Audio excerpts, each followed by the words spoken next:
So, how I actually transitioned into PM. Before I start off talking about how I did it in 4 months, I'm just gonna lay some ground first. For my education background, I majored in advertising, theater, and international studies. So that's nothing to do with tech. I have no technical background. After uni, I majored in business. That's quite something, but that doesn't quite cut it. For my tech experience, I worked as a customer service representative and account manager when I was working at Uber. So again, zero PM experience whatsoever. So how I actually transitioned into PM. Here are the 5 steps I took. First, inspect past experience. Second, highlight transferable skill. Third, learn PM through online courses or bootcamp. Fourth, create a PM portfolio. And 5, having the right attitude and mindset.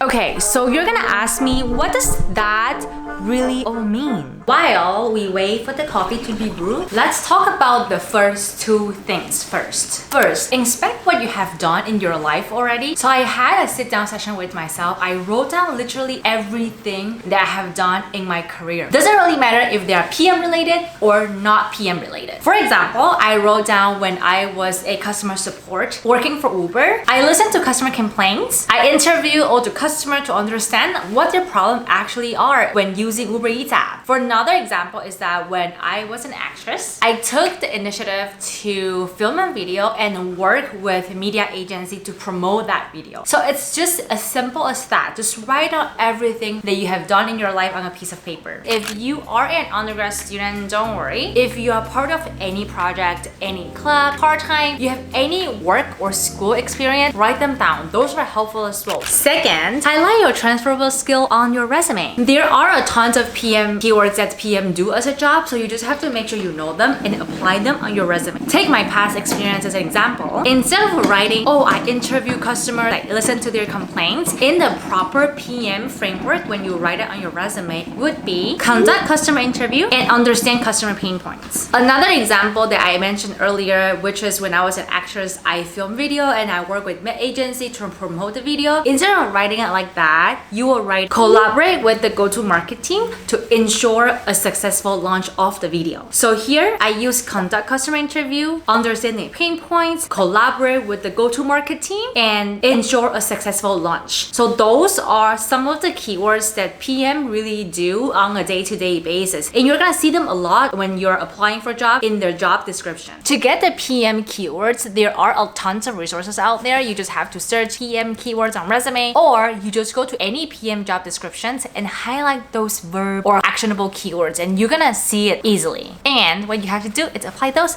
onto your resume. I would say this step is really important because if you don't use PM keywords, you're not gonna get recruiter calls. So remember to use those keywords. Third, learn. You might be wondering, do you actually have to spend big bucks taking PM courses? The answer is no. There are really good courses on Coursera, Udemy, and also YouTube channel. Some YouTubers create great PM content, for example, Exponent, Chloe Shi, Diana Yao, and Nancy Lee. Let's have a sip of coffee first.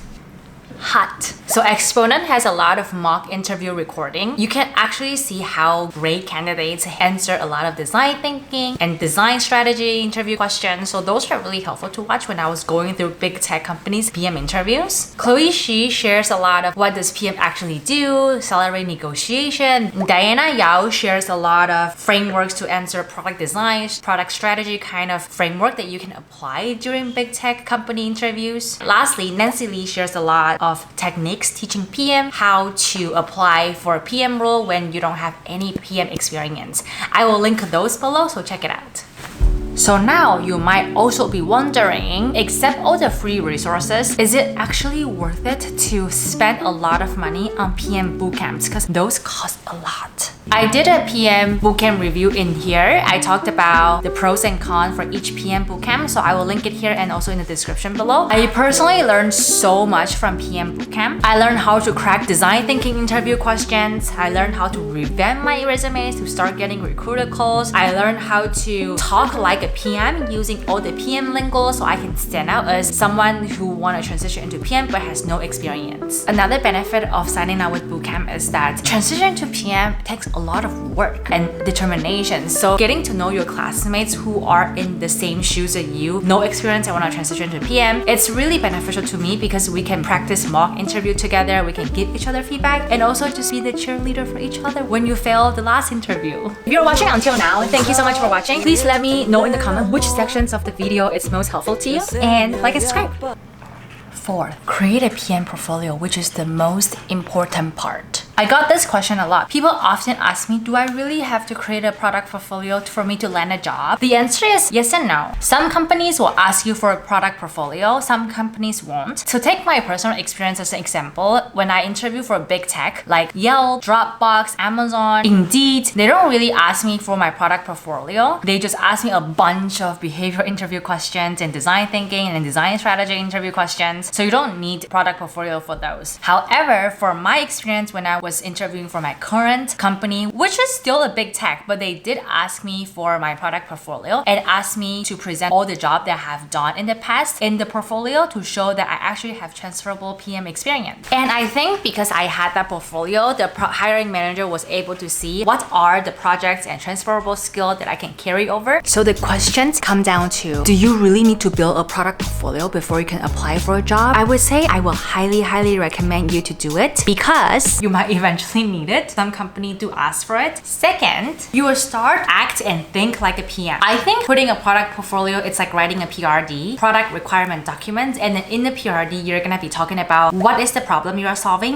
why are you solving for the problem, who are the target audience, what is the success metrics that you're gonna be measuring, what are the potential solutions, and how are you launching to the market. Answering all these questions, it's what a PM will do on a day-to-day basis. Putting a portfolio together like this, it's a great chance for you to know, is PM role actually is the right role for you? Do you like it? I've known so many people that while they were putting the portfolio together, they realized, oh, PM is actually not for me because when I'm putting the portfolio together, I don't have passion to answer those questions. I found it annoying, tedious, and just not interested.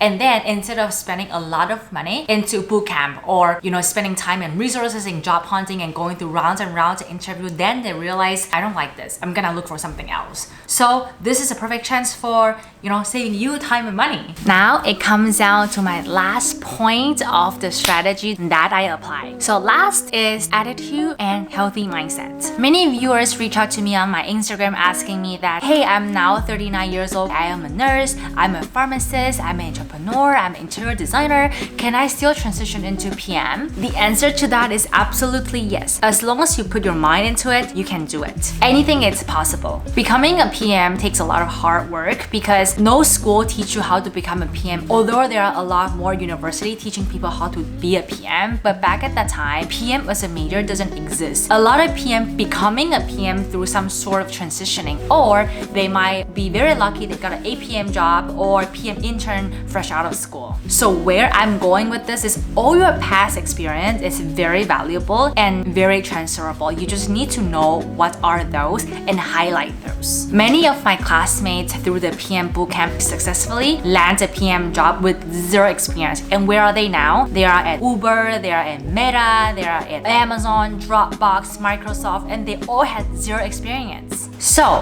what do you need to do?